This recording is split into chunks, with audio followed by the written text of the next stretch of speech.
Hello, hello.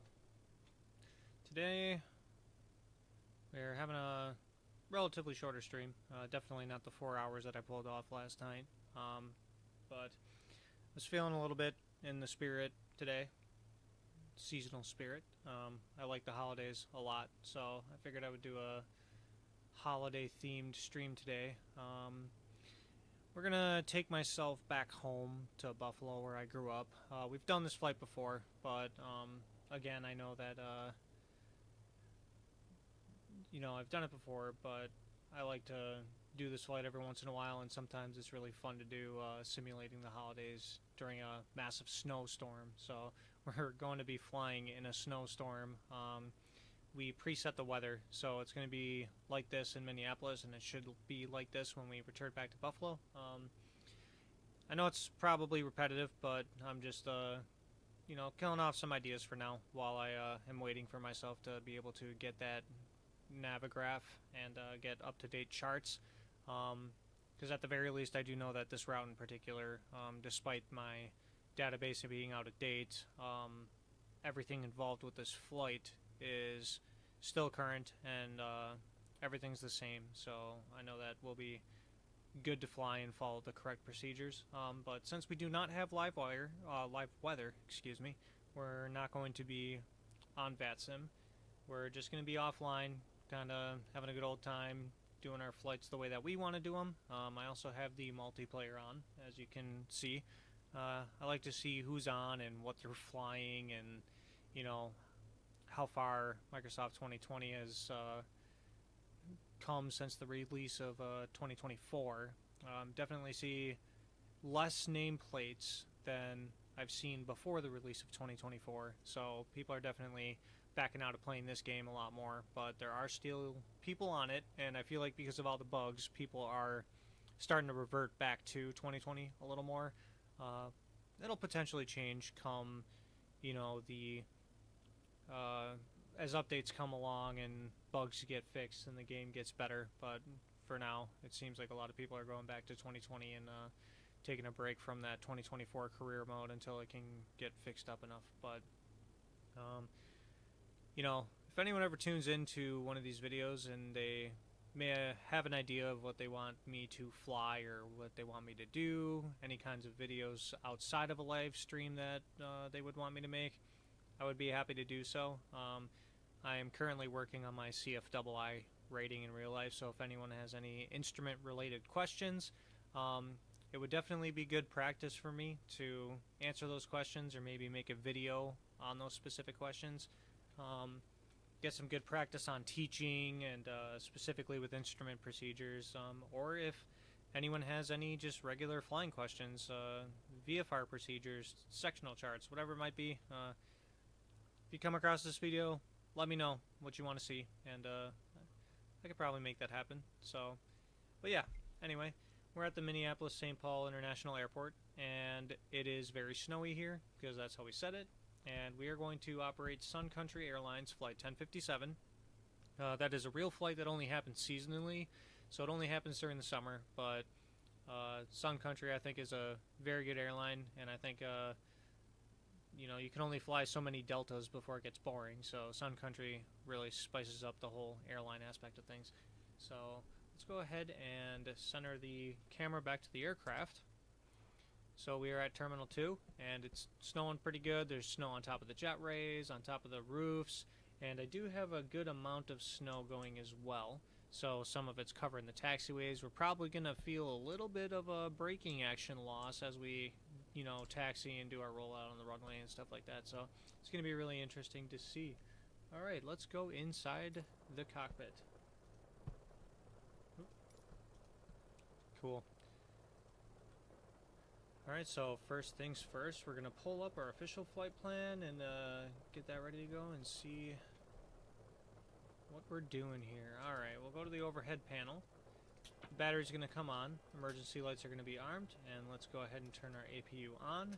And while we're waiting for the APU to start, we'll turn our dome lights to dim, get all of our panel lights going, so for when it gets dark, we will be able to see everything still. So I set the weather for Christmas Day at about 2 in the afternoon Central Time. So by the time we get to Buffalo, we should see a really nice sunset, and then it should be nighttime by the time we make our approach into Buffalo. And it's going to be nighttime, it's going to be snowy. It's going to be a real holiday feel to it. Alright, so the EGT is coming down for the APU. We'll wait for that, wait for the APU gen to be available. And we'll go ahead and flip this knob over to APU gen so we can monitor the battery. We'll go ahead and get the generators running, and now we have positive numbers on our generator. We're getting a positive charge. That's good. Alright, so before I do anything else, I'm going to go to the FMC here. Going to go to FS Actions, and we're going to set up the fuel and the payload. So the block fuel is 15,556. So we're going to put that there. 15,556. Return, payload. SimBrief is giving us a full aircraft, so 160 passengers, so we don't have to change anything there. And we got a whopping 8,000 pounds of cargo. So we're going to go ahead and put 3,000 pounds in the forward cargo. We're going to put 5,000 in the back, like so. And our gross weight right now is 147.1, and that does match the ramp weight that is in our official flight plan, so that's good. So we have the jetway connected, and we have our fuel set, we have our payload set. So let's go ahead and flip our IRS alignment into nav mode. We'll go to the FMC, and we will set position init. We are at KMSP for our reference airport, and then we're going to wait for GPS left to show up. And while we are waiting for that to show up, we'll go ahead and run our flows so yaw damper can stay off. We'll throw our left forward fuel pump on. We are in APU gen mode. That is currently what's providing power to us. That's good. Fasten seatbelt signs can come on. Let's see. Test the flight attendant call button. Ground call, cool. We'll go ahead and turn the window heats on. Probe heats can stay off. All the anti-ice stuff will come in handy during this flight, seeing the weather conditions. We're going to go A's on, B's off for the hydraulic pumps. We'll go ahead and test the cockpit voice recorder. We have a green light. Excellent. We're going to go ahead and get these packs on so we can provide some heat in the back. APU bleed is on. We'll turn engine bleeds off for now so we don't get a dual bleed. We'll just pretend like the air temperature is doing really well. It looks like in the cab we're just under 70 degrees, so that's a pretty comfortable ride for the passengers. Our cruise altitude today is going to be flight level 310, and our landing altitude at Buffalo is 727, so we'll set 750 for our landing altitude. Logo lights can come on, position lights are on steady, and all of the other lights can stay off. We'll come up here, test our flaps. We'll go ahead and see how long it takes for IRSs to align. 5 minutes. That gives us time to do stuff. All of these volume knobs, mic selector, all that are in the proper position. The engine lights up here are extinguished. Passenger oxygen is in the normal position. Crew oxygen pressure is looking good. And we will test these once the aircraft has more time to get that ready. Go to the FMC. We'll pull that GPS left now that it's available. Set the IRS position, and we will wait for the IRSs to align until we put our route data. So we'll leave that right there for now. We'll go to this throttle quadrant right here. We'll test the fault test. The light's illuminated, detects a fault, good. Test the fire. All the lights are coming on, and overheat is detected. Oh, it auto shut itself off, cool. And we'll just test these lights, good. We'll go down to the radio panel here. We're good on our comm frequencies. We're not on VATSIM or anything for now, and we're definitely not going to use the in-game ATC because we all know that we have problems with in-game ATC there, so that's good. The transponder can go to TARA, and we're going to squawk 2000 just to keep a little bit of realism going on here. 2000 is the standard code for IFR flights. There we go, 2000. Alright. And the lower panel looks good. Alright, again, this message pops up because our IRSs aren't aligned. We'll clear that. So we're going from KMSP to KBUF. Nice. Flight number, Sun Country, Sierra, Charlie, X-Ray, 1057. Alright, now we're going to go to our flight plan, just check out everything that's here for now. Our MSP, the departure is going to be, we're doing the Wellstone 7 with the Green Bay transition. And since we're not in VATSIM or anything, we'll just go ahead and take off from, you know what? I forgot that this is the in-game weather, so I'm not 100% sure what the winds are doing. I suppose we can try and see if ATIS will load in here. At the very least, we can listen to ATIS. So why don't we do that? Pull up the ATC, see if we can get the ATIS. The departure ATIS, I believe, is 13535. Wind is 270, so we'll use the 3 zeros. Visibility is 1/2 mile with snow.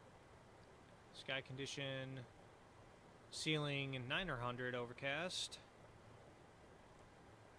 Temperature -9er, dew point 13. That's a little broken. Altimeter 29er, 9er2, so it will be standard throughout the whole flight. I didn't change the the altimeter setting or anything like that. So yeah, we're using the 3 zeros. So let's go to ground on 121.9 just to get rid of the ATIS in the background, and we should be good there. So let's go to the next page. Select. We'll just do right to 30 left. It's the closest runway. That'll, you know, eliminate a lot of our taxi. I'm not looking to be on here forever. So we'll go to route, activate, execute, and then there is no arrival procedures into the Buffalo Airport, so it's just going to be waypoints from here. So we'll go to the next page. So we have Wellstone 7 into Green Bay, and then from there we're going direct to Hockey, which is Hotel Oscar Charlie Kilo Echo, and then London VOR, which is in Canada, which is Yankee X-Ray Uniform. And then after the London VOR, we're going to the Dunkirk VOR, Delta Kilo Kilo. Alright, and that's the flight plan. We'll execute that, go to legs, verify there's no discontinuities. There is not. That's looking good. And we'll plan for the ILS 23 into Buffalo beginning at Trava. And we should expect a procedure turn since we're coming from the opposite direction. And we will do that procedure turn just to, you know, kind of show our IFR capabilities as far as what we can do, and double check. Yep, so there is a discontinuity there, so we'll put Trava here, and there is a hold at Trava, so that procedure turn is loaded in there, which is really cool. So we're going to fly that as we get into the Buffalo area. No discontinuities from there. Sweet. So let's go back to our route page, go to our perfinet gross weight. We'll go with the ramp weight since that's our current weight, and we'll do the 147.1. Zero fuel weight is 131.5, which does match the OFB. Reserves, we're looking for 4.4. Cost index is 42. Sweet. Cruise altitude is flight level 310. And top of climb winds, we're going to just not go with that for now, just because I preset the weather and I don't have the winds aloft data, to be honest with you. Planned fuel. So we're going to burn about 10,000 pounds almost. Not quite. We're just short, so it's 9,000. So 9.8. So our planned fuel should be about 9.8. Insufficient fuel.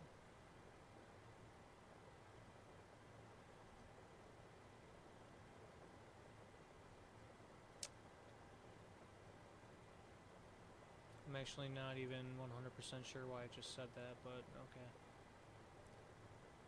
I actually don't know how that works. I might look that up real quick. I've never done that before. For some reason, my head, in my brain, I've always just skipped that whole plan fuel thing. and the plane has worked just fine, but then I noticed other people doing it, and I'm like, oh wait, I probably should do something about that.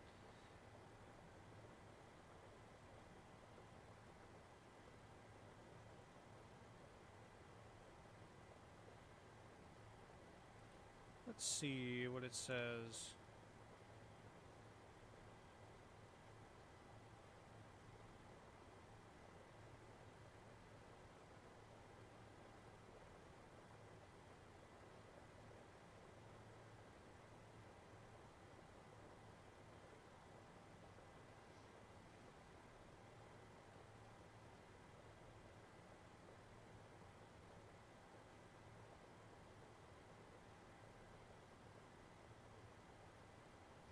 Oh, so it's actually not...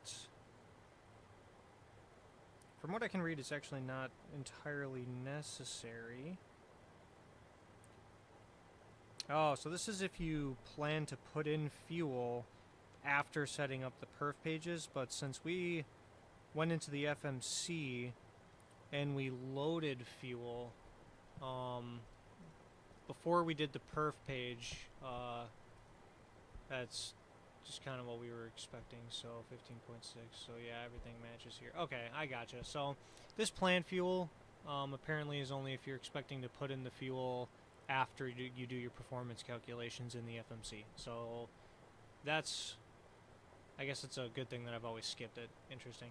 So we'll go to N1 limit, and we'll just go with what it's set to. We'll do a flaps 5 takeoff, throw in our V speeds here, and we'll set the CG trim 4.52. Ooh, that's a bad view. We'll get out of there. Look down at our trim. We're looking for 4.52.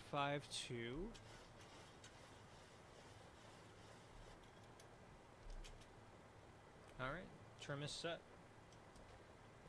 So we have our performance data in there, we have our route data in there, our takeoff, everything's looking good. Departure arrivals, discontinuities are removed, if I could speak.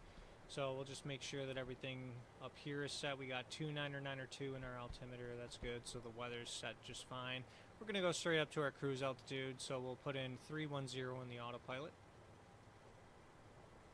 Flight level 310, there we go. V2 is 148, so plus 10, and then I like to round up, so we'll do 160 on the climb out and then increase it pretty rapidly from there if we must.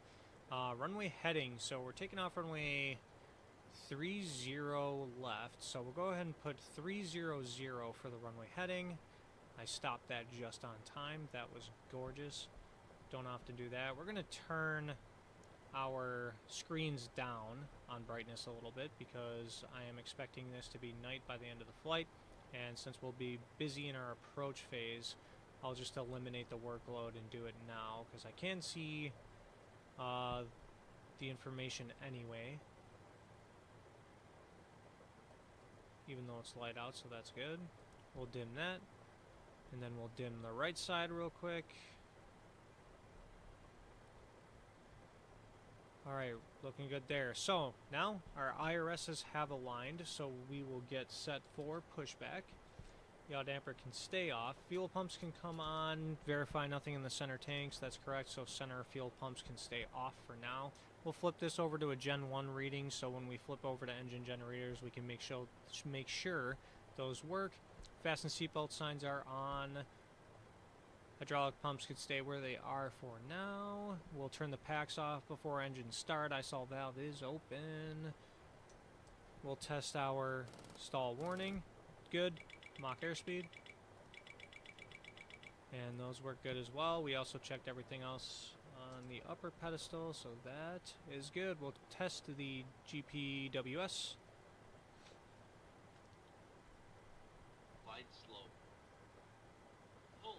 Just checking our VNAV data. Wind shear. Looks good. Terrain. Pull up. Airspeed low. Alright, GPWS, if I could speak, works really nicely. We'll test the TCAS system.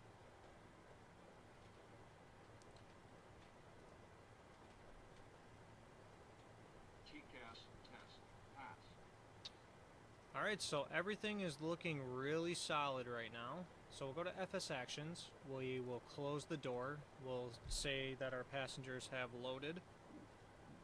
Excuse me. The door is closed. We will relinquish the jetway, verify that that pulls away from us. Sometimes it doesn't work, a little slow on the game, but that's alright. This is working for now. So we'll go back up here, we'll turn on our anti-collision light, and we're ready for push. So let's turn the packs, excuse me, and we will call for pushback. Pushback, there we go, we'll give ourselves a tug. Standard L, and based off our position, we will want the nose to the left. And I always forget to set the parking brake when we load in.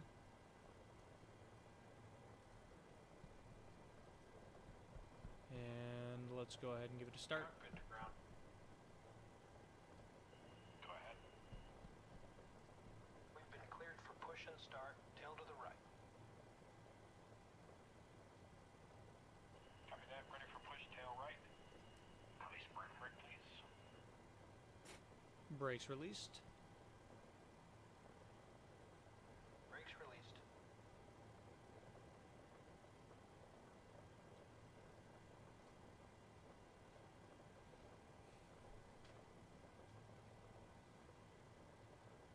Brakes released. Here we go.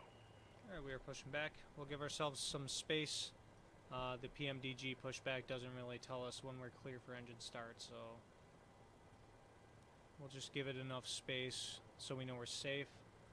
We have our APU bleeds on, the packs are off, ISOL valve is open, fuel pumps are on, so we are in a perfect condition to start the aircraft. I'd say that's back far enough, so let's go ahead, engine number 2, ignition can go to ground. N2 is rising.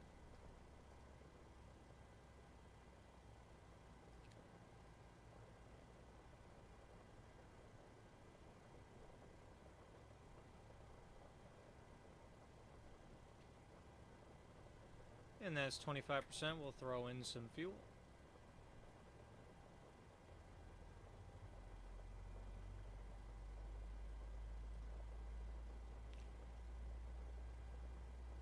Alright.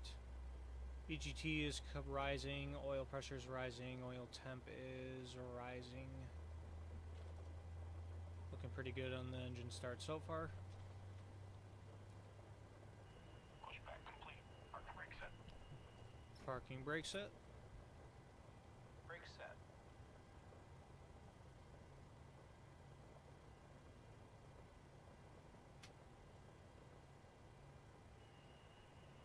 Alright, steering pin is disconnected. Watch for the slip release from guidance on your left. Have a good flight. Alright, the engine's stable. We have a good start on the right side, so let's begin engine number 1. Ignition to ground.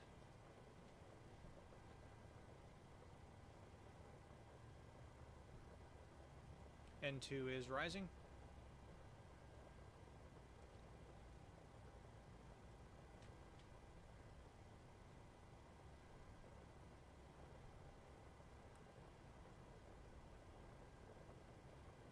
And that's 25%. We'll throw in fuel.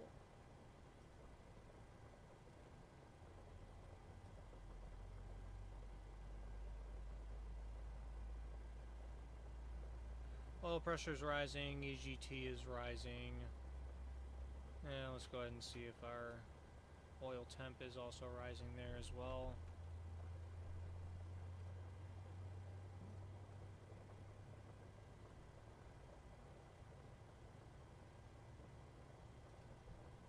We'll go back to our legs page since we don't need the pushback page anymore.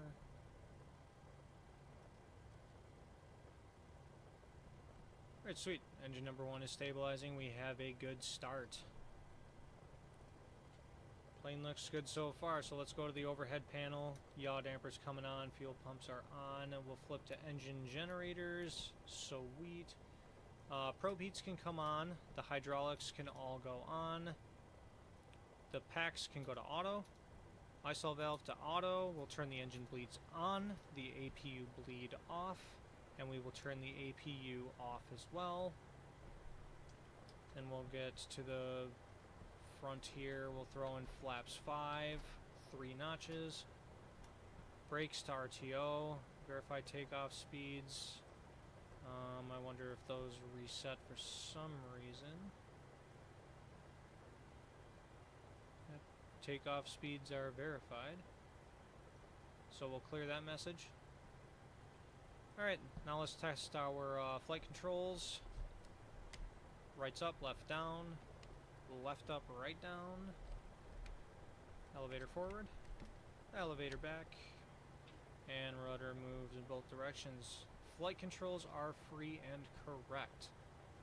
Right, so we're about ready to taxi. We are looking good, so we'll flip the taxi light on, we'll release our parking brakes, and then we are going to take Delta Whiskey to runway 30 left, and we will make our way to Buffalo.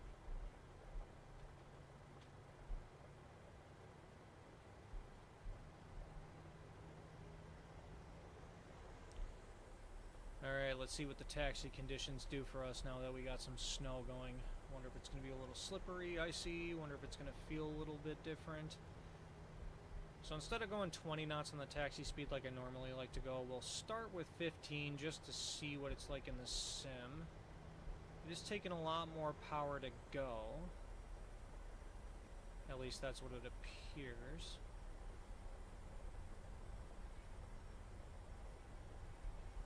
Okay, now we're starting to taxi a little faster.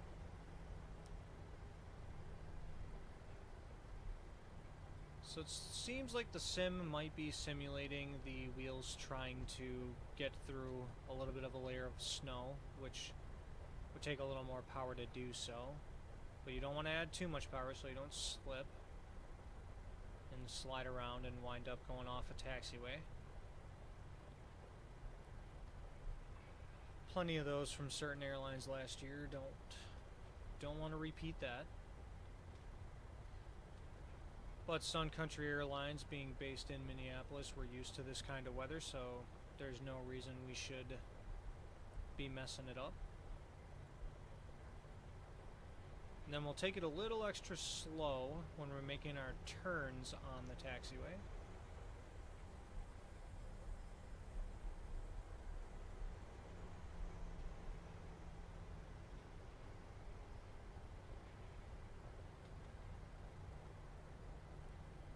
So we're currently on Delta, and then Whiskey's going to be that first right turn coming up.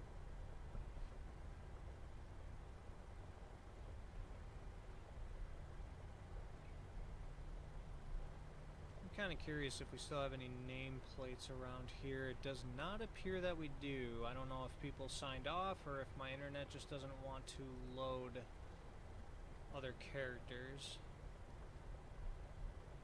But that's fine.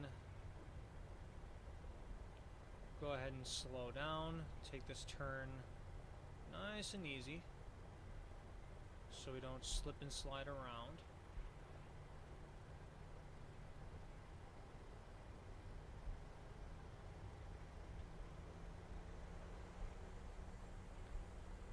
It's very hard to tell, but I do feel like I do have a slight difference in how the aircraft controls in these snowy, slippery conditions.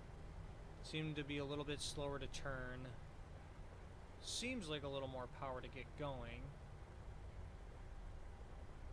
So the weather simulation in 2020 is still pretty good. Over there is the signature ramp off of Whiskey.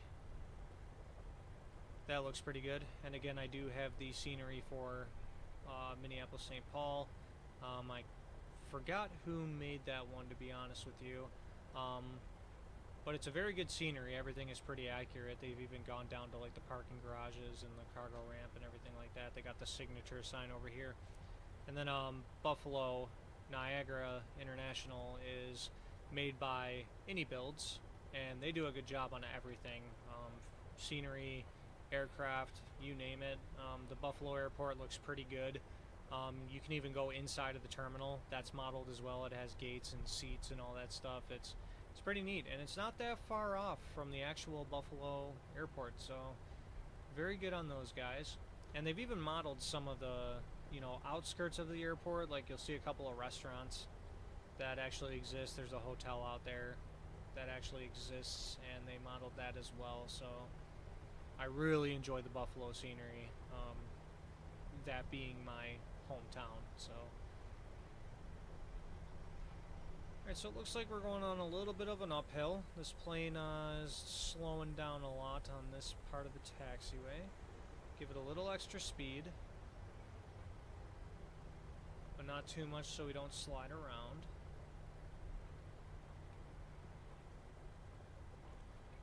Alright, so we'll go ahead and put our engine ignitions into continuous and get our engine anti-ice on right away. Those lights dimmed, so they're operational. Go ahead and flip our flight directors on, get that set to go.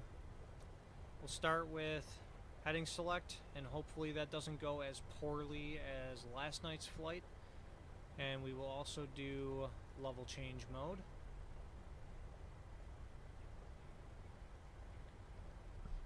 And then once we're about ready to take off, we'll arm the auto throttles and get ourselves set for takeoff.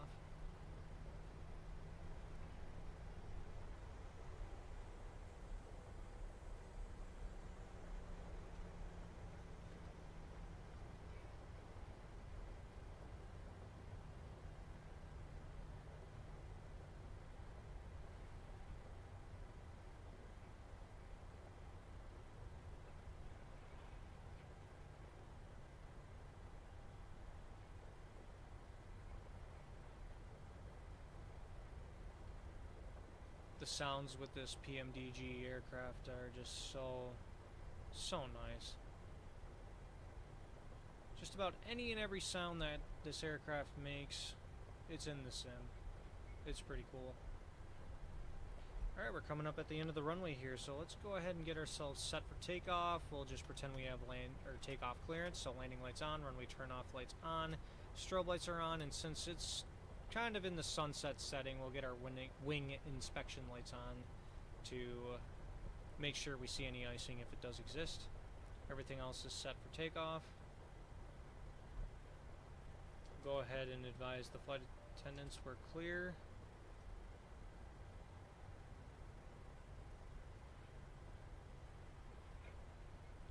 And we will enter the runway. Oof.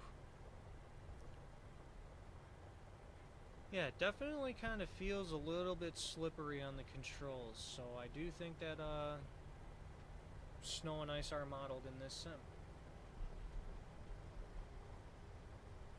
Alright, we'll get nice and aligned with the runway slowly, so we're not slipping. Oh, there's a nameplate, so someone is online.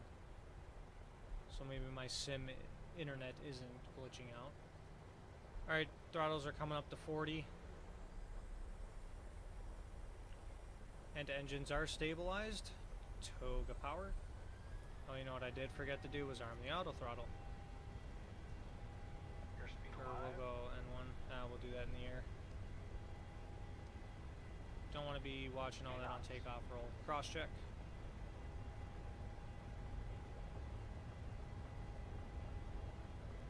Get a little bit of the wind from the right side, so we'll correct that.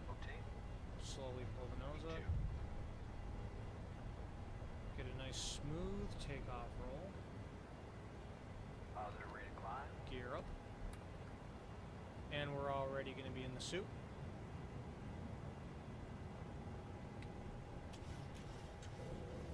Don't want to go too much higher than 20 degrees nose up. So it looks like our heading matches our track a little bit, so we'll throw a 29er, throw the autopilot on, get that N1 mode on so we have auto throttle engaged. And we're starting to pick up some speed, so let's go ahead and go to 200 knots. The aircraft is now pitching down, sweet. So we'll go to flaps 1.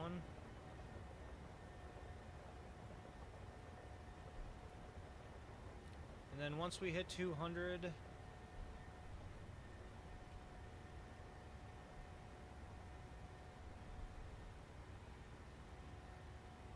flaps will be retracted.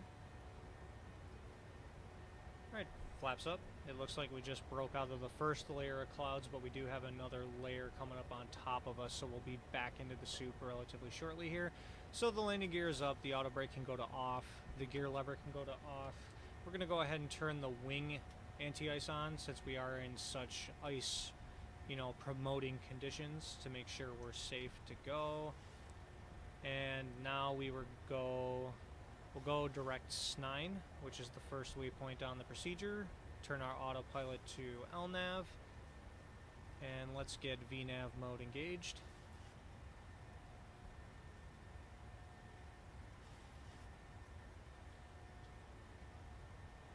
Now the aircraft speed is going to pick up in the climb.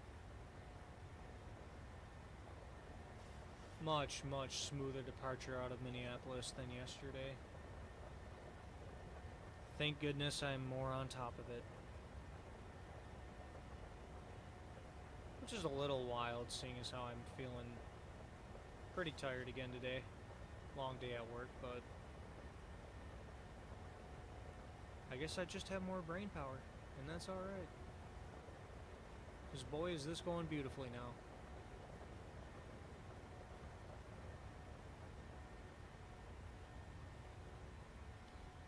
It looks like there's a little bit of a break in the clouds coming up, so give us probably a couple more 1,000 feet and we'll start getting ourselves on top of the second layer that we've entered. I see some light coming through, so we're starting to get into the area with more gaps. Oh yeah, we're starting to break out here. We got a couple of stacks, so for the next few 1,000 feet we're probably going to be in and out of these stacks that we're seeing out here. But man, that just looks so good to me. I love that. That is just so beautiful to look at.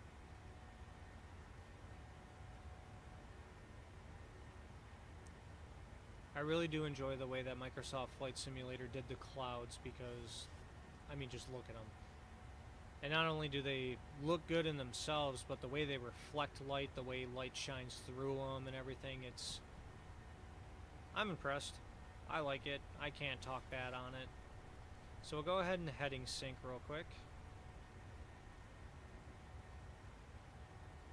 Heading is synced. We'll advise the flight attendants we're above 10,000.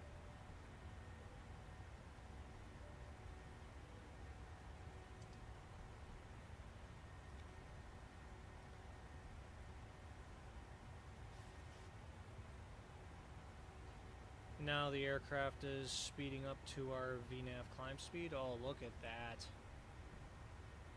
Oh, what a gorgeous breakout.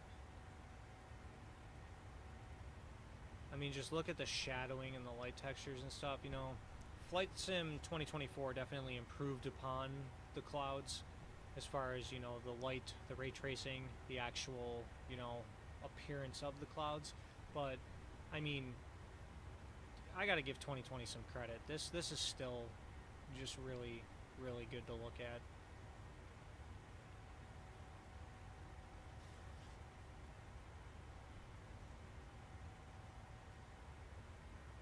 And we're back into it.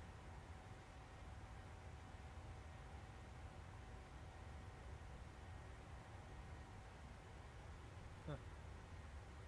Total IMC. Look at that.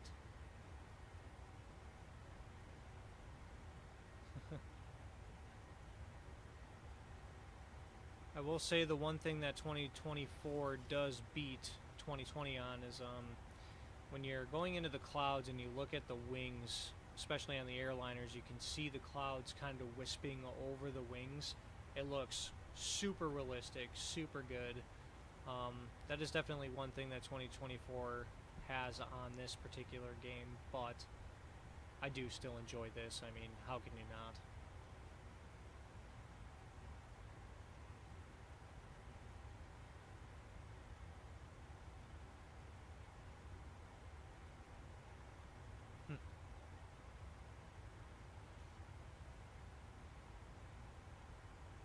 And we'll zoom out on the MFD so we get more of a picture of what we're going to be doing on this departure.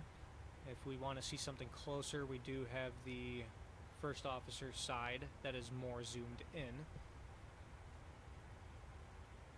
Huh. This in and out is awesome.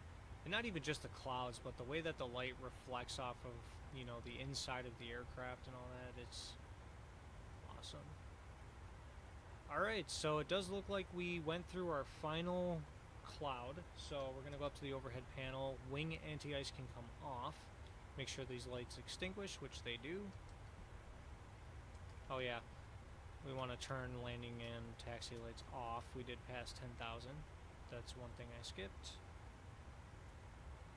And since we're out of the clouds, wing anti-ice, the wing inspection light can come off.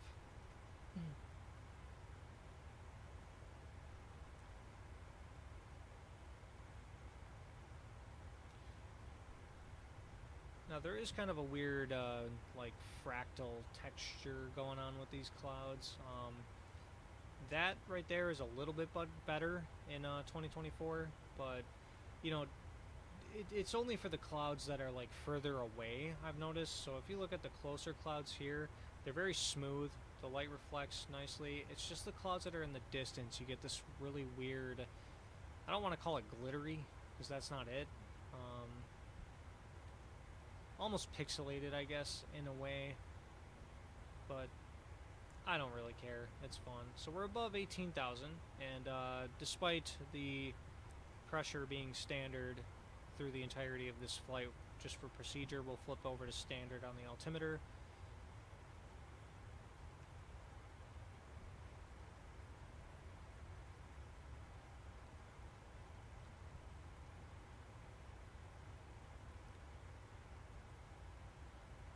Alright, and we are joining the Wellstone 7 departure.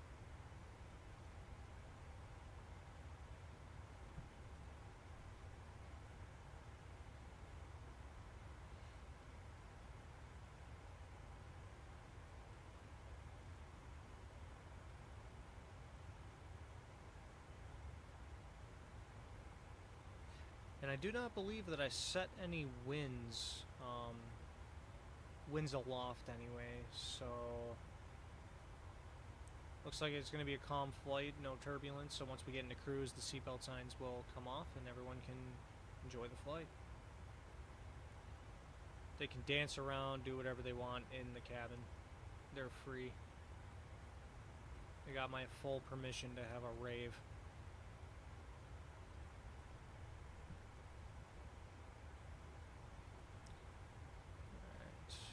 Cool. Heading is synced. We are still in the climb. 1,800 foot per minute, not bad. It is cold, so our performance is going to be a lot better overall.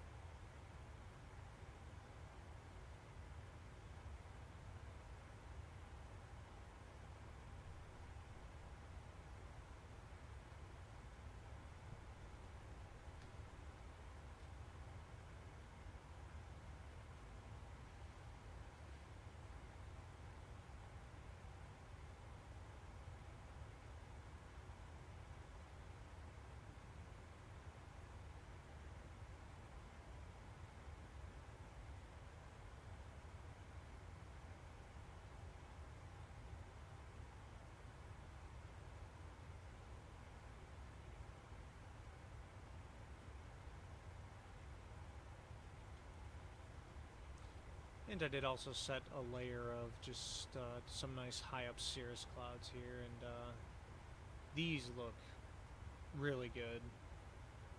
These cirrus clouds up here, it's very realistic. I love the way that they're, you know, set up. I put a thin layer up there. I don't remember what altitude. I think it's in the like high flight levels, like somewhere relatively above 30,000, but cirrus clouds, they did get those ones just about 100% correct. I can't really find anything wrong with these.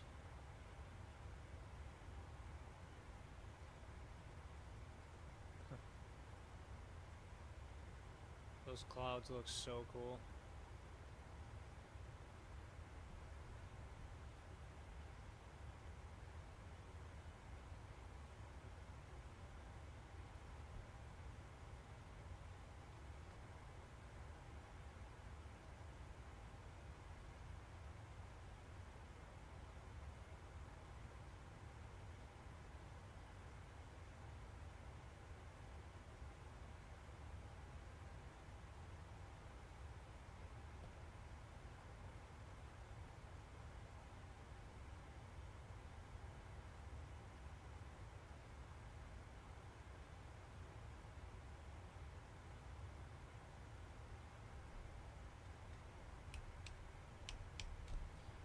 just gonna set my radio stack here to nav mode, because we will need that for the ILS into Buffalo.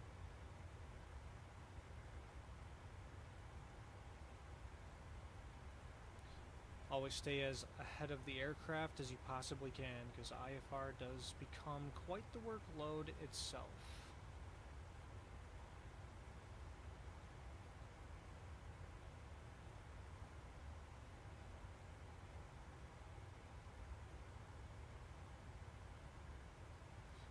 Yeah, so winds are calm up here. We're getting no wind data whatsoever on the or MFD.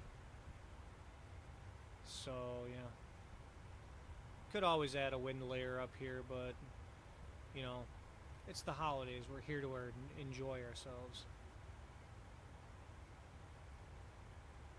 So we'll just leave it as is.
Definitely have a nice, relatively quick climb going here.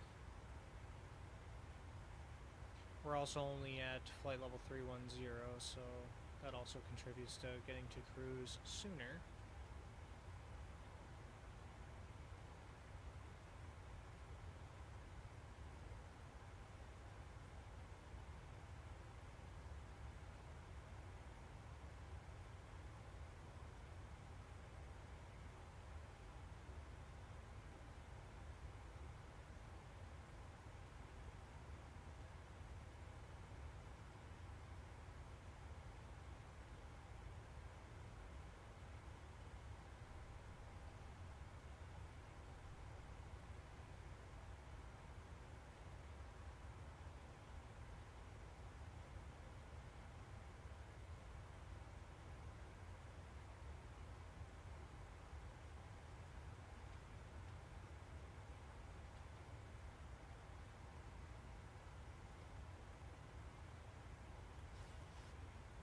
Alright, 1,000 to go.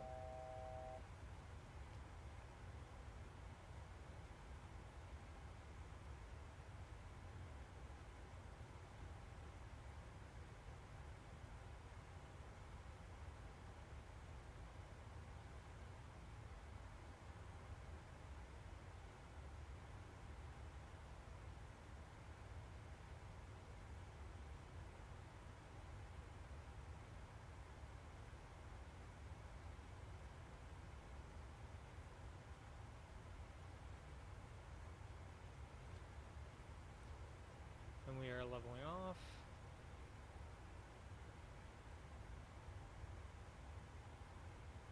The aircraft overshot that just a little bit.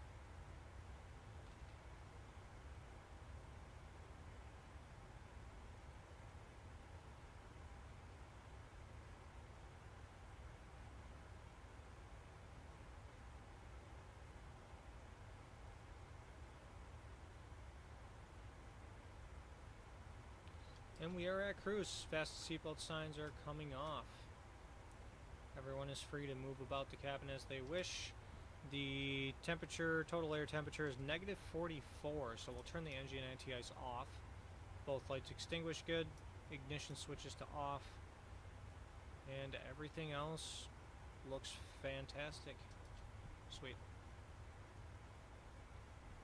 Alright, and with that, we will sit back, enjoy our cruise, and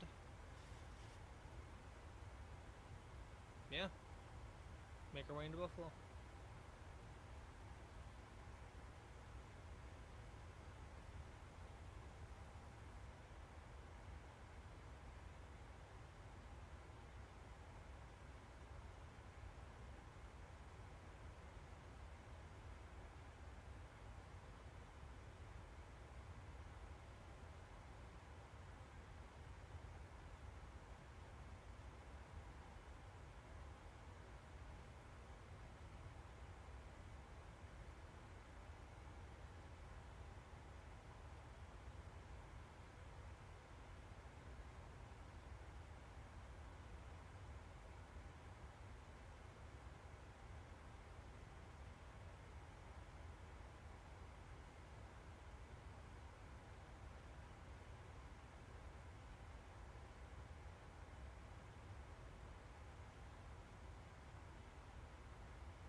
I just realized now that due to the daytime, I never turned my dome light off. Couldn't tell because it was daytime, but I don't know how it took me just now to realize, but we realized, we got it off. Now we can see a little better outside of the window.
Alright, we're getting pretty close to our top of descent, and I will be doing the 40 nautical mile start to the descent, just to make sure that this aircraft does in fact do a better job at slowing down to below 250 knots before 10,000 feet. So we'll go ahead and start by,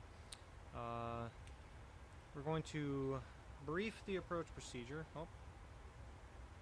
Seems I have accidentally shut my iPad off. There we go. Alright, so the ILS frequency is 111.3 for the ILS 23. So let's go ahead and put 111.3 in both navs.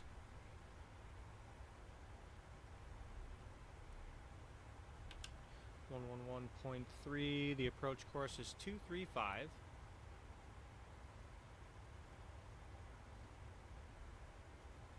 So put that on both sides of the autopilot.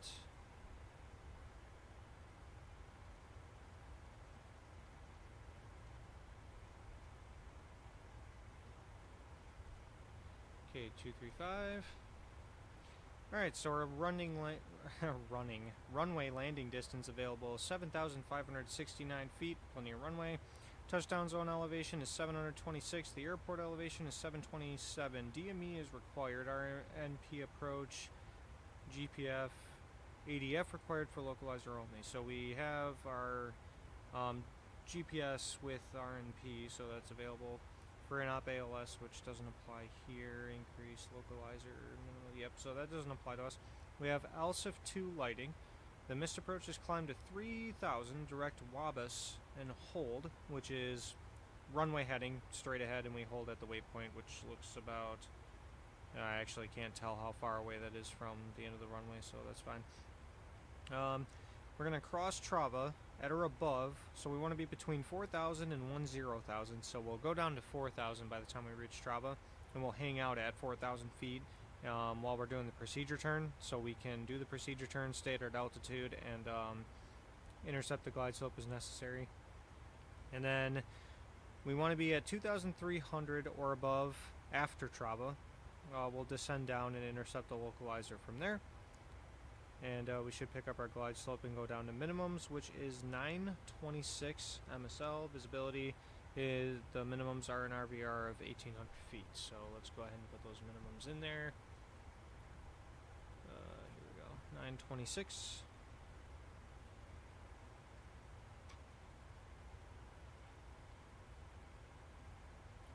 Takes kind of a while to get there.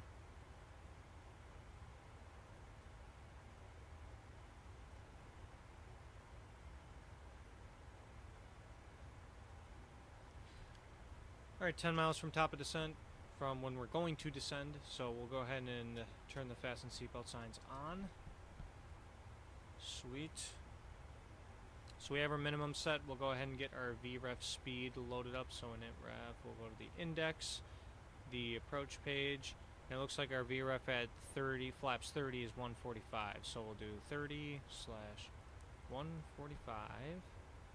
And we'll put that flap speed, sweet, so we have a VREF speed, that's looking good.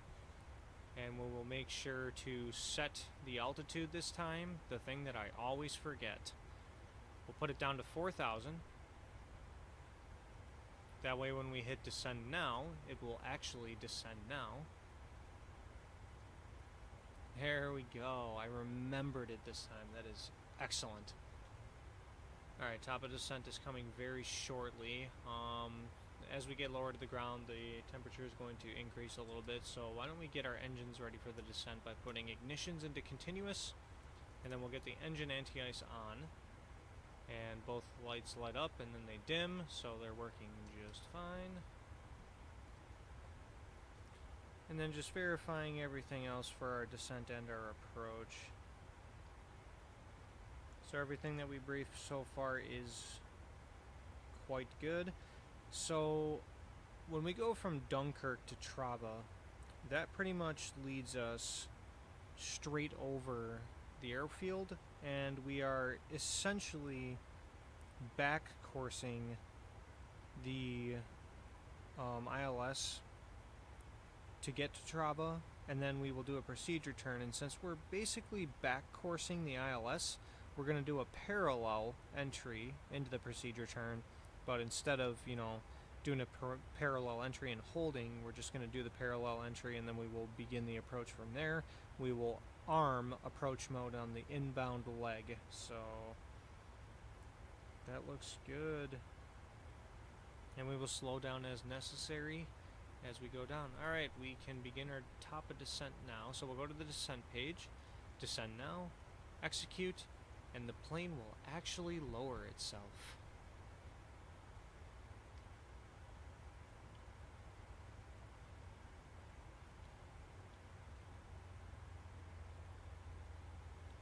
I'm actually so happy that I was able to remember to lower the altitude on the autopilot. It's the first time I remembered that in a while. Alright, we'll give ourselves a really good heading sync here.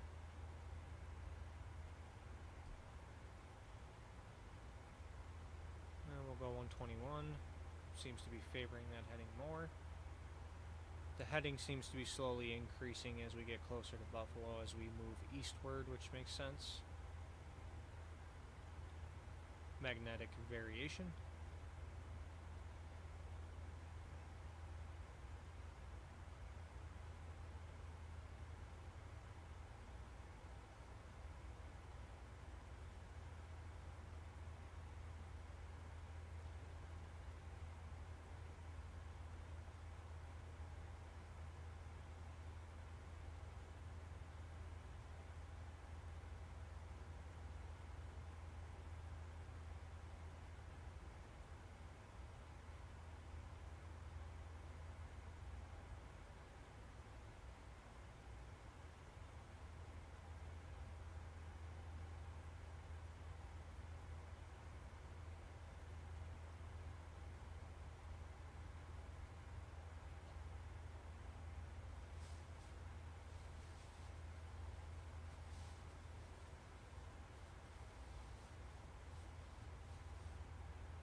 And because of the weather that we preset, this nice snowy background, a little bit of a holiday feel to it, we should have a nice, perfectly IMC bottom half of our descent.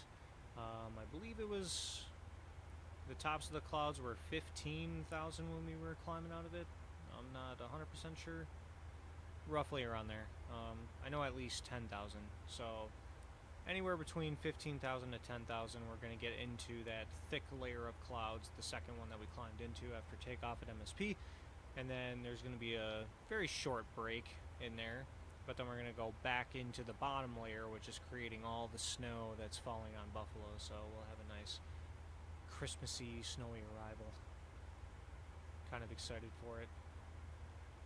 Very accurate for Buffalo, New York, due to all the lake effect that they get on a consistent basis. The lake effect snow this year has really not had any chill factor. It's just been dumping right and left. I think they've had 3 separate lake effect snow bands that stay over the same spot for an extended amount of time.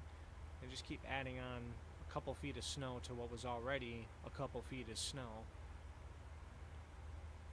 So this approach will be a little more realistic to what we have seen in that area this year. Part of me kind of wishes that Microsoft Flight Simulator would do kind of put like Christmas lights on the ground during the season, have some form of decoration. I doubt it'd probably take a lot of, bandwidth and stuff like that to create. It's probably a lot of memory and RAM that would be required for that, but I don't know, it'd still be kind of fun to do. Because I feel like the 3D model generation is done through like cloud-based data, as far as I understand.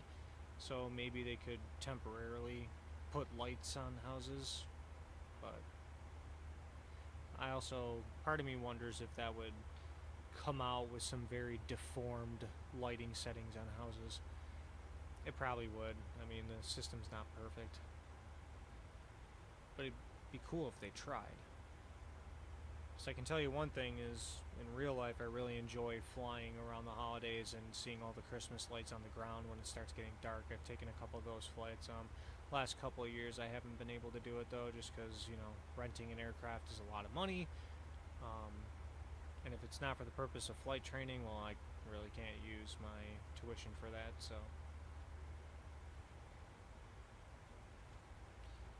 It's all good though. I have gotten to see it before, and I know I will get to see it in the future.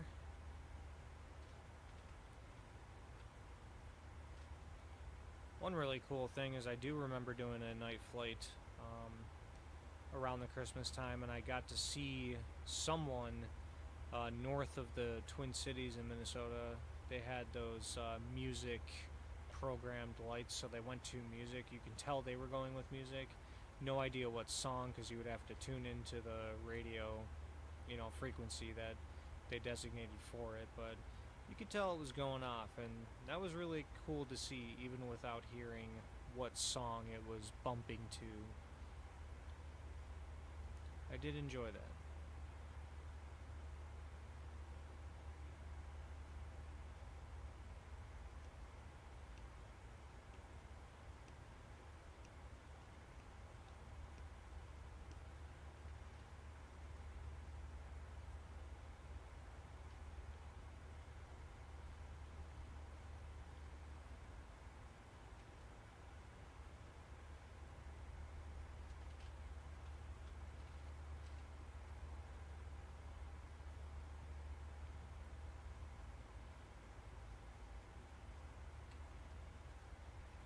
Alright, just again gonna verify that we're set up for the approach. I do have both nav frequencies set to the ILS-23. Our courses are set in the autopilot. We have minimums. We have a VREF speed. We are looking really good. Should be a nice smooth transition into the approach to land at Buffalo Niagara International Airport in Buffalo, New York.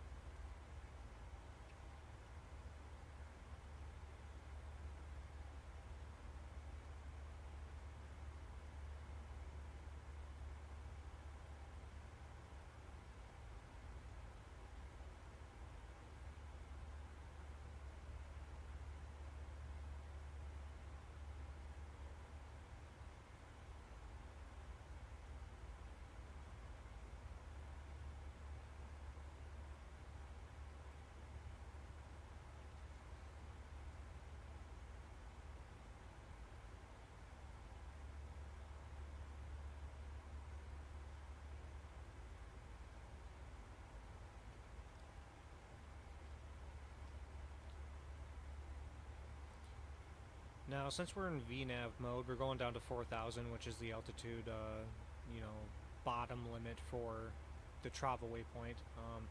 And since we're essentially back coursing the ILS, the minimum safe altitude on the side of the Buffalo, what is that, a view? No, it's a DME. So from the Buffalo DME station, 25 nautical miles around it. When we're on the south side of that, our minimum safe altitude is 3,900, and we're going down to 4, so we're good there. And then north of that is 2,800, so we're well within the safe area at that point. And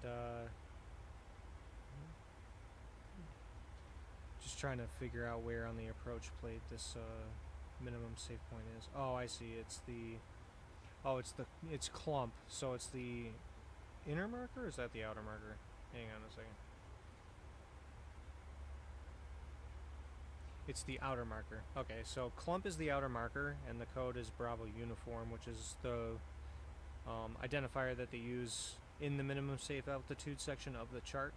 So within 25 nautical miles, if you're on the north side of that, which is where Trava is, 2,800, and since we'll be at 4, we'll be plenty good. And then once we get established on the localizer, we'll be good to follow our altitude restrictions on that.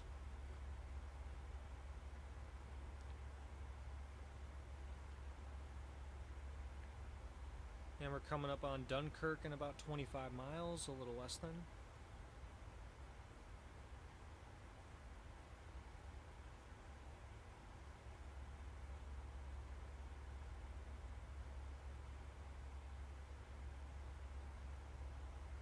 Hoping that this plane does a pretty good job at slowing down once we get towards 10,000 feet.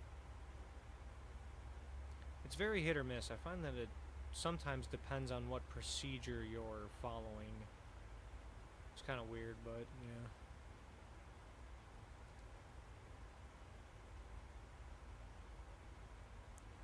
But I will say, every time I've flown into Buffalo and I started my descent early, like I like to do, I found that it's done a pretty stellar job at meeting that speed limit under 10,000. Then sometimes I struggle with other procedures at other airports. Could be a user error, just me being a little behind the aircraft more than I thought, but maybe not. Alright, our VNAV profile is coming in. Alright, so the VNAV profile's coming in, so we're at about 20,000 feet, so we'll go ahead and advise the flight attendants that we're making our final descent.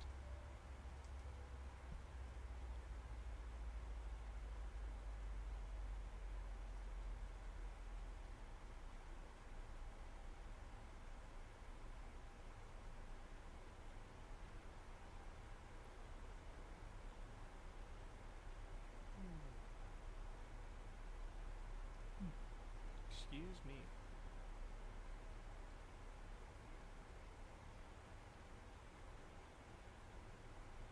It's getting a little late for me. Definitely will be getting some rest after this stream is over. But first, water. Good old H2O. Now, since we preset the weather and we didn't touch the altimeter, we know that the altimeter is going to be 29 or 9 or 2, which is standard, but again, for procedural purposes, once we're below 18,000, we'll go ahead and take this off of standard mode. It's always good to keep everything in habit. Good things, good habits. Get rid of the bad habits.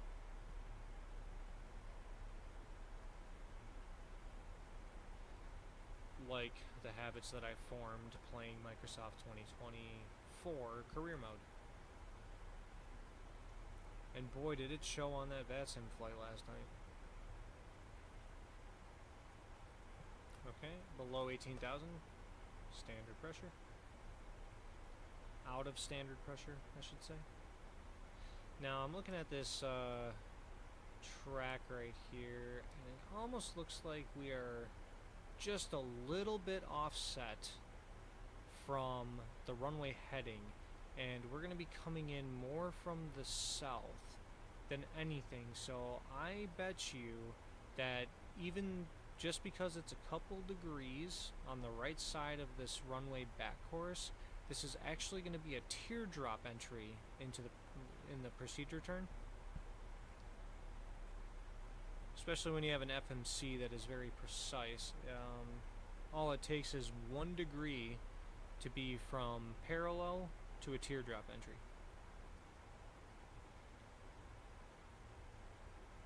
So everyone put your bets in. I'm going to say this plane's going to do a teardrop.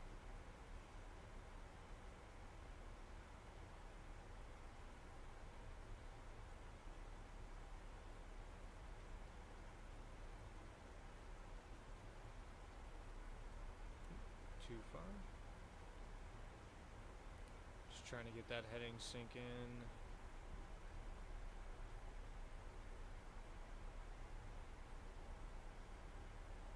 It's always good practice to keep that heading sink in. It's a lot easier on other aircraft because heading sink is actually a button you can press. That is not the case with the 737, at least as far as I know.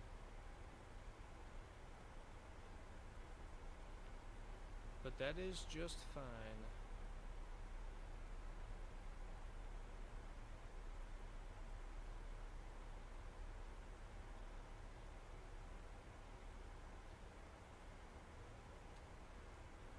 So, the approach course for runway 23 is 235, which means the reciprocal, which, since we're going to be overflying runway 5, it should be 055. But, if you look at the course we're on, it's 052, so we're 3 degrees on the right side of this runway heading over here. So, because of that 3 degrees, that should be just enough to make the FMC decide that we're doing a teardrop entry instead of a parallel. Now, ATC doesn't really care that much about how you enter a hold, as long as you enter it and you stay on the protected side.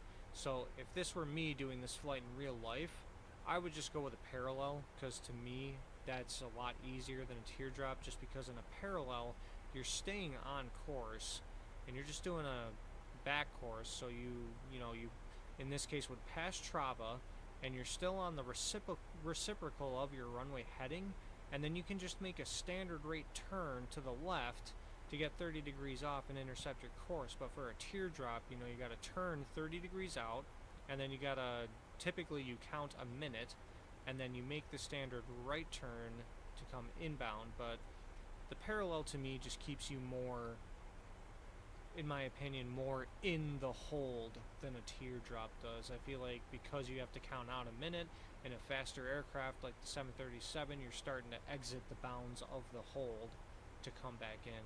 But still a valid entry, and if that's what the FMC is going to do, that's what it's going to do, and we going to let it. Alright, so we're coming up on 10,000 feet. That's 11,000 right there. So we're going to turn our landing lights on, our runway turn-off lights. We're just going to give ourselves landing clearance. So to remind myself of that, we're going to turn on the taxi light. Wing inspection is coming on. We should be entering clouds. Nope, we're actually entering them right now. So let's go ahead and get the wing anti-ice on, because it's pretty cold, -16 Celsius, but it's not so cold that it'll just bounce off the aircraft. So to prevent our wings from icing up, let's get that anti-ice on. And just want to double check everything is prepared for the approach. Not like anything would be different, but it never hurts to double check. Nice. So by the time we do get into this hold, we want to be at 210 knots. So what I'm going to do is when we cross over the airfield, I'm going to slow down to 230 knots. And then as we're coming up on Trava, I am then going to slow down to 210 knots, and we'll do 210 in the procedure turn, and then we'll start slowing down after we get back on our approach course and get ourselves in a good position to land.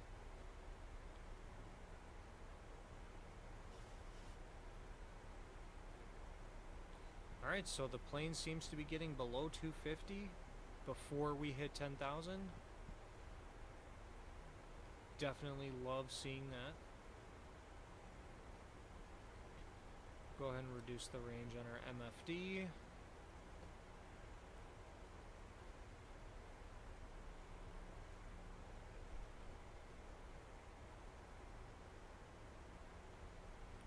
So again, once we cross over the field, we're slowing to 230, and to do that, I'm going to leave it into VNAV so we can, you know, have a nice easy descent down to 4,000, but I'm going to do the speed intervention to slow down to 230 while maintaining the 3-degree, you know, descent angle to hit 4,000 when we cross over Trava.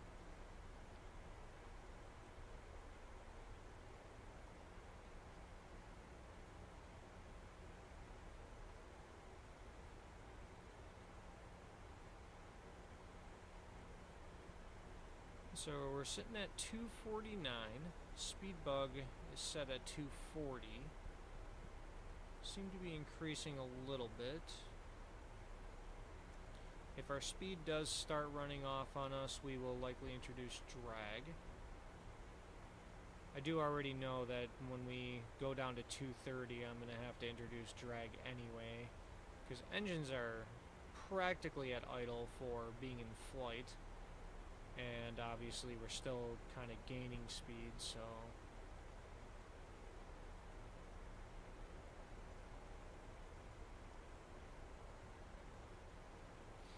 see, if this were 2024 career mode, 250 and a half would have been enough to dock you on your aviator performance. So our speed is starting to climb up a little bit, so why don't we go ahead and introduce drag to keep that from running off on us anymore. And this time we're not going to forget that our speed brakes are deployed.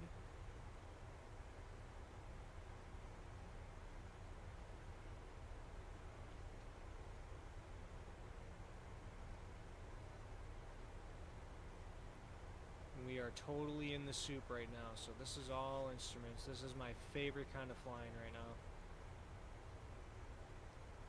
as a pilot, I love instrument flight. It is one of my favorite things in the world. In the aviation world, it is so intriguing to me how all of these procedures exist. There's a lot of complexities to ensure, safety when you're in low vis conditions, when you're in clouds, stuff like that. And then all of these, procedures and navigational aids and all that, all the pieces are coming together and working together so that when you follow the needles and you break out of the clouds, boom, runway. That is absolutely amazing to me. I love seeing it in real life, and it is absolutely my favorite kind of flying. I am definitely an IFR type of flyer. Anyway, we're over the field, so we're going to go speed intervention. We're going to slow down to 230 knots, and then we will keep 230 until just before Trava. Go ahead and take the speed brakes out because it seems to have slowed us down a lot under the 240 that was originally set. See, but now that we're taking the speed brakes out, it's really wanting to go past the 230 we have set. Okay, engine power's coming back. Will it maintain 230? That's the question. So I'm trying to figure out, it definitely does look like we have a teardrop entry going on here.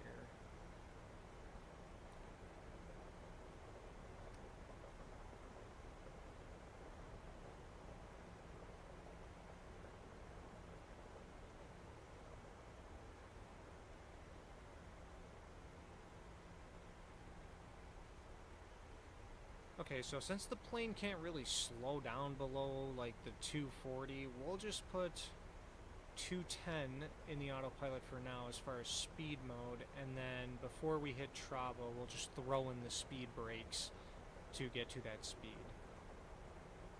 Or you know what, actually, it looks like we're leveling off at 4,000 just before Trava, so we will let the plane leveling out do that slowing down for us.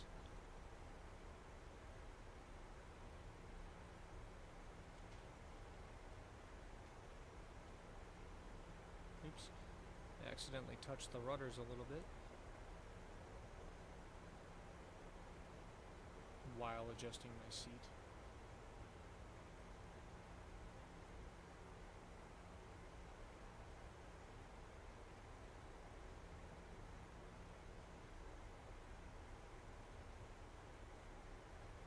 So now it's trying to put us at 4,000 by Trava, but, as this descent rate slowly starts to get less and less, our speed is starting to bleed off, so we'll forget about the speed brakes for now.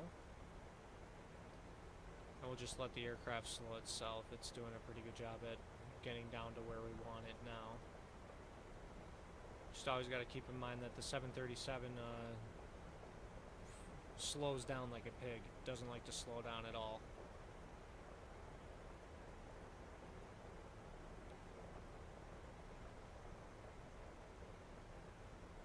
Alright, so in the sim I can kind of hear the precipitation like hitting the plane, the snowflakes or snow pellets if you will.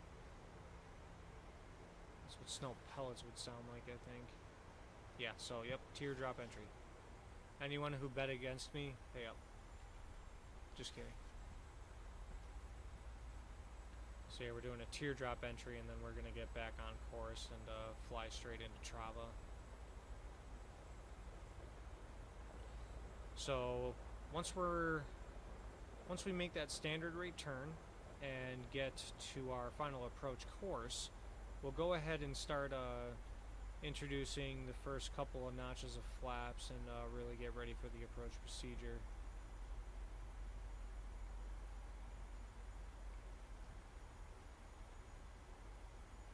And then once we are on that approach course, I'm also going to arm the approach mode.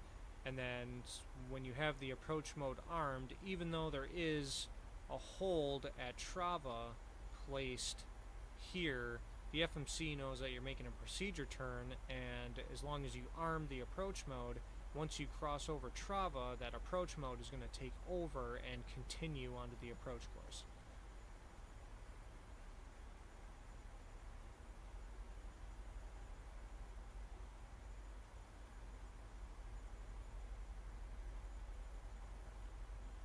So now we're starting to begin that turn.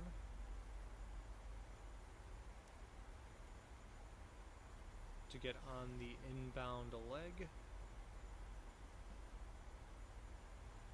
So we'll go ahead and put our heading bug to the runway heading, which is 235.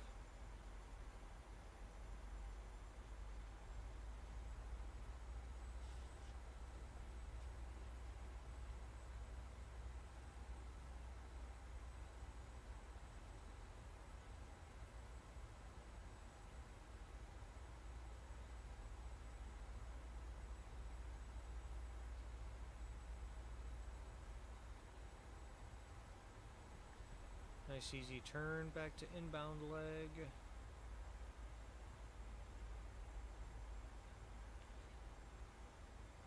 And we'll keep 210 knots for most of the inbound leg, and then probably about a mile or two before Trava is when I'll slow down and start introducing flaps, just so this approach procedure doesn't take 10 years to complete in the interest of the non-existent traffic behind us.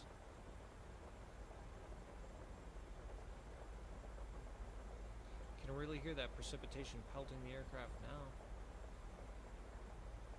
Welcome to Buffalo.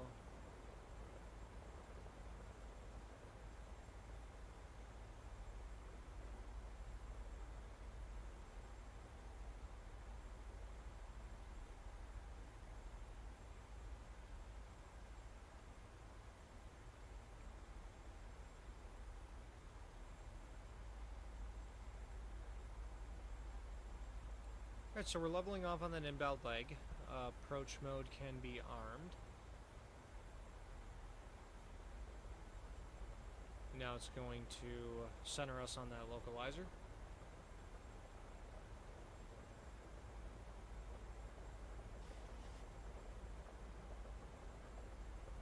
Which it is doing. Now it's coming in, and now we're going to roll out to get exactly where we need to be. Okay, that's about 2 miles to Trava, so let's go 200 on the airspeed, and we'll go ahead and introduce flaps 1.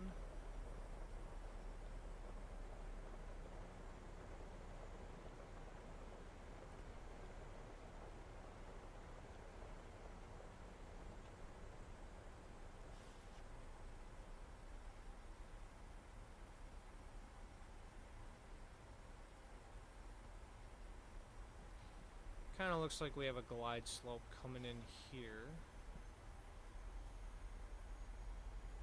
So I feel like once that centers, this is going to turn purple, and we're just going to follow the glide slope there. So instead of descending down to 2,300 after Trava like we should, since we do have a glide slope coming in, we'll just intercept the glide slope and then follow that down.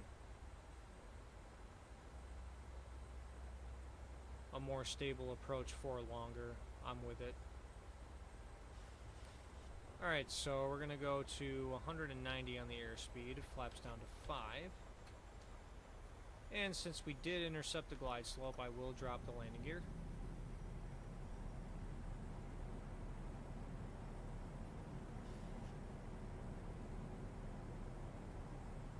And now, since it is snowing on the runway, our brakes are not going to be our main source of slowing down. It's going to be our reverse thrust.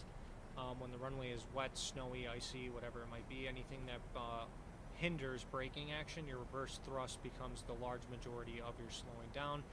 Braking is going to be a minimum. So what we're going to do is we're going to do auto brakes to 2, because we don't have the longest runway in the world, but we do got plenty. So we'll meet in the middle with the brakes 2. We're going to go ahead and arm the speed brake. We do have 3 greens. We're on a 7-mile final, so let's start slowing down some more. Let's go to 170. 2,500. Flaps 15 to help us slow down. We are following the ILS. Both needles are centered.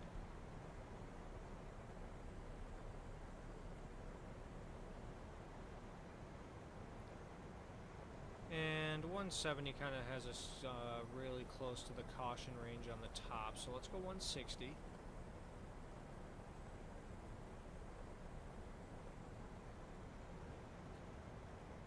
Alright, the It's about 6 miles. We'll go 153 on the speed, just as a not quite VREF, but high enough to keep us a little bit fast before our 5 mile mark. Oh, there's the snow. That's coming in nicely. I like it.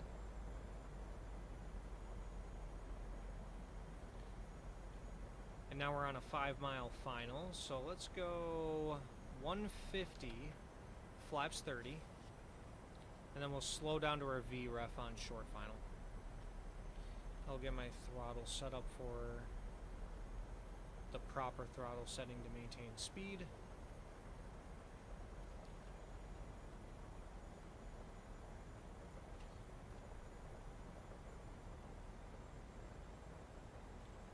And I will disarm auto throttle when we're 1,000 and above.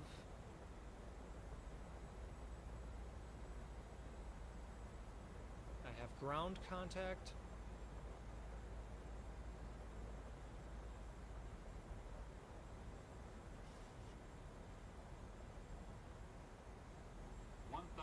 Okay, that's 1,000. Auto throttle is coming off.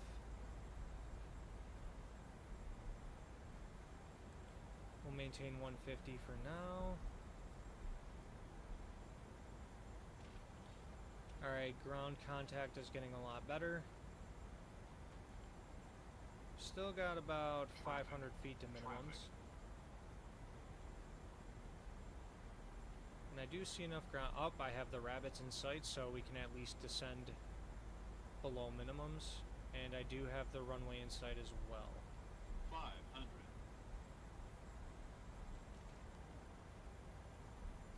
Alright, runway's in sight. We're going manual.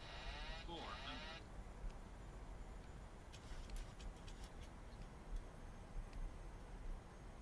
300.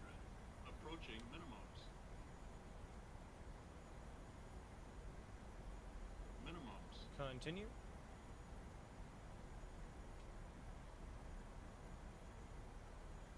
100. 50. 30. 20. 10. Try and make it a little firm. That's what you're supposed to do in the snow. Good. Oop. Didn't mean to kick the rudder that much.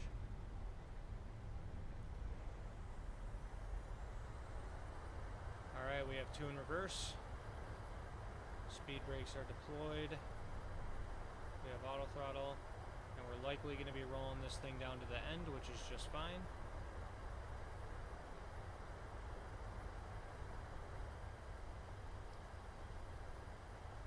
Alright, and I will be taking over manual braking now. So we're below 60 knots, so reverse thrust can come out. Auto brakes are coming off. It looks like they didn't pull out when I touched the brakes, which is odd. Go ahead and start the APU.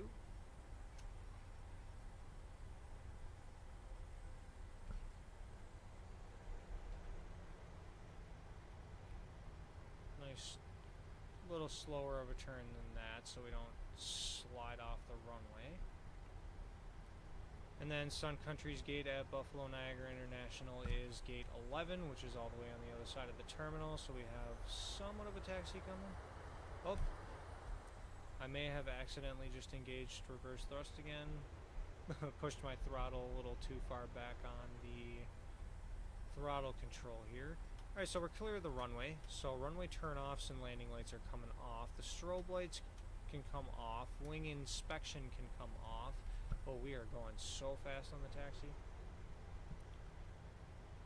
You look away from one thing for a second and it can all go very south. So we'll just come to a nice gradual slowdown. We do not want to taxi at 30 knots. That's crazy, especially in the snow. There we go. Now we're slowly coming to a more reasonable taxi speed. Oh, brother. Just when I thought nothing can go wrong. Alright, so the wing anti-ice is coming off. Engine anti-ice will throw... Oh, I should have did the engine anti-ice off first before taking off a continuous, but that's fine. Alright, so we're speeding up on the taxi. We'll slow down a little more.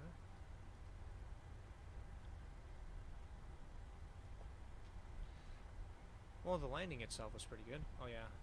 Speed brakes can go in. Auto brakes are off.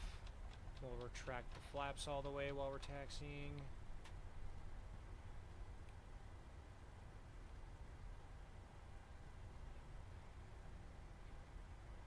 We'll make the right on Alpha 1.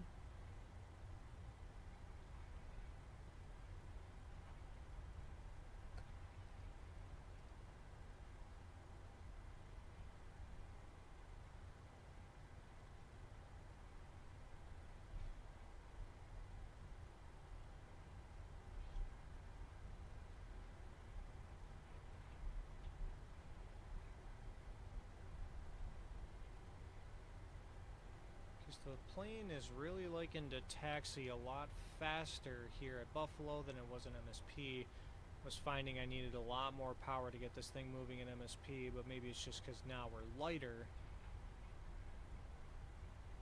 But there does appear to be some snow cover, so you would think it would account for that, but maybe not. So we're going to take the right turn here now, and gate 11 is going to be the second last gate on the right side.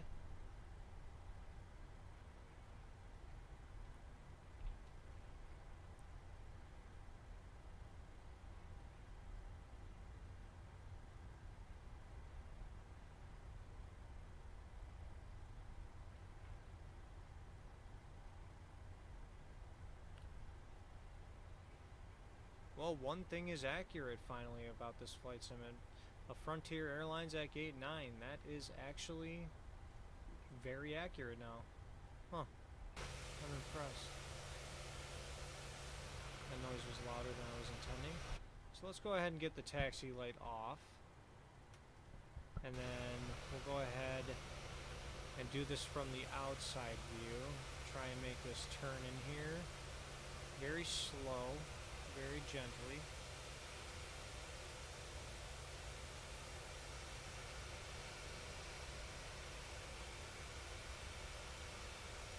Try and get as center as possible.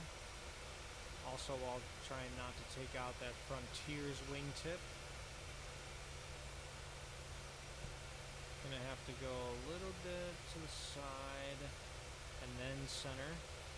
There we go, that's looking a lot better. Alright, we're clear of the wingtip on the left side of the aircraft.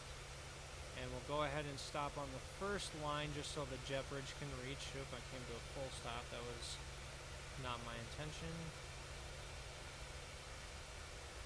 Nice and slowly stop at that first line. Nope, that was very aggressive of a brake. There we go. Alright. Now we're where I want to be. So, come on. Parking brake can come on. We'll go to the overhead panel. Fasten seatbelt signs can come off. APU gen is coming on. Now we can cut the engines off. And below 20% N1, we'll go ahead and throw the beacon off. Yaw dampers coming off. All of the fuel pumps except for left forward.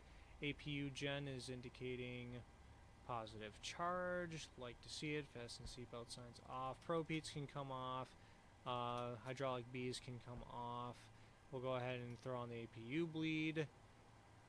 Open the ISOL valve. Turn the engine bleeds off. And look at that. Go ahead and turn the dome light here on so we can see now. Even though that was on the majority of our flight. Go to menu, FS actions. We'll throw some chocks on this aircraft. We'll get the jetway in here.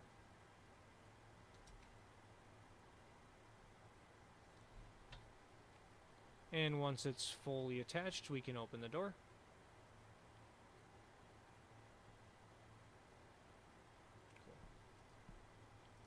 Turn, doors, open the left main, doorway,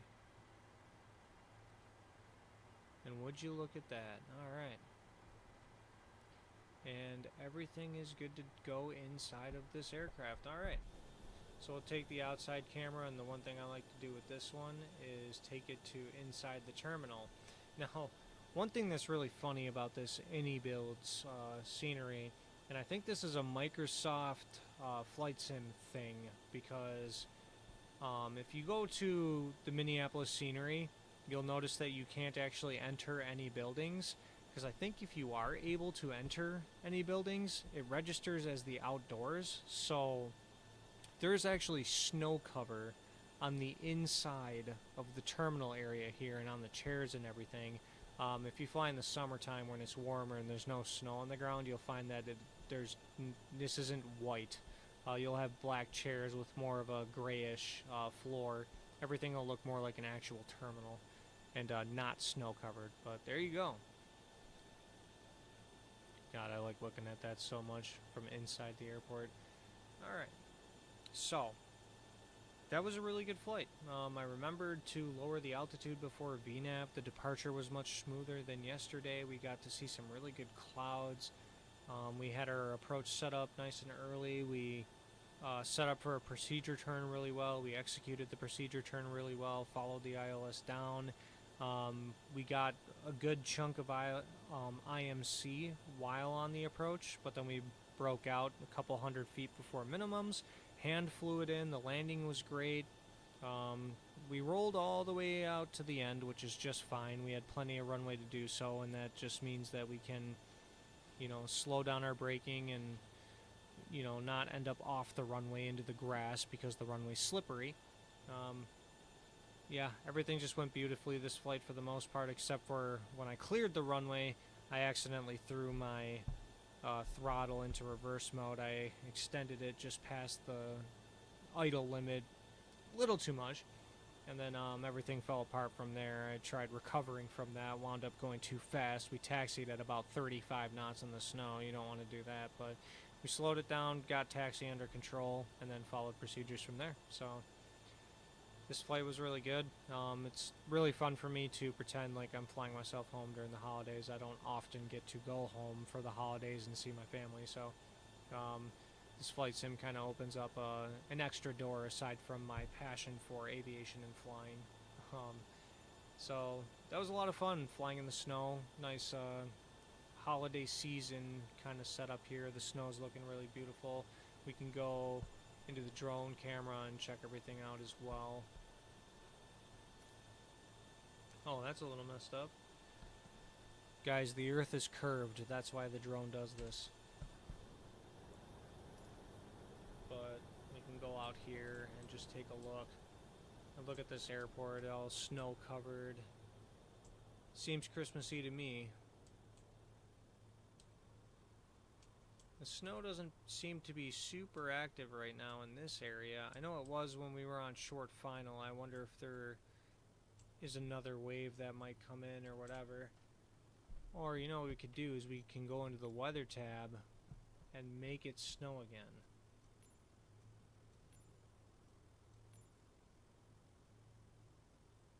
Maybe not.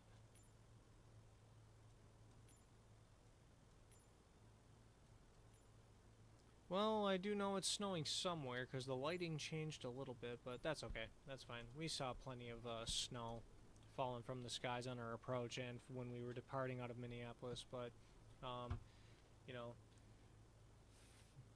this is just gorgeous. I love it. Just soaking it in for a second. Oh yeah, one thing too is, AnyBuilds modeled this 727 that actually does sit in the middle of the Buffalo airport. So what this plane has become is it's actually an old FedEx 727, and they just put it in the middle of the airport, and it's become a airport firefighter training. So they'll run drills and they'll just roll up on this thing and they start spraying it. So it's a real decommissioned 727, and they use it for fire training. They usually just spray it with water, but sometimes I think they'll go in there and practice extrication or getting passengers out or whatever. The only thing that AnyBuilds did not nail down, I don't expect them to because you would have to be from Buffalo to know this, but the engines were actually ripped off of the aircraft, so the engines themselves don't exist. It's just this part right here, it's got an intake, but there's no engine in it, and these side engines were just completely ripped off, so this tail on the sides is bare, but everything else, pretty good. It is a 727. It's really nice, but yeah, so just wanted to do a quick flight to simulate myself going home. I was feeling in the holiday spirit, so I made it snow. We did a nice white Christmas type landing. I may do that again. Not MSP to Buffalo. I'm not gonna make you people watch that 3 times, 4 times in a row. But I may do another. Try and pick a real holiday themed flight to do. Throw some snow in there, and do a similar thing to what I did tonight. So again, for anyone who might be rolling into this and has ideas that they want to see me do for future videos, and they don't have to be live streams either, let me know. I'll try and come up with some side content. Again, I'm working on my CFII, so I could use some practice in training people on instrument flying. So if you have any instrument questions, ask me. If you have any VFR questions, ask me. Whatever it may be. Do keep in mind that anything I tell you is for the purpose of the flight simulator and only the flight simulator, so I don't get into trouble. But take it as you will. Anyway, thanks for coming along, and welcome to Buffalo, and stay warm. Happy holidays. See ya!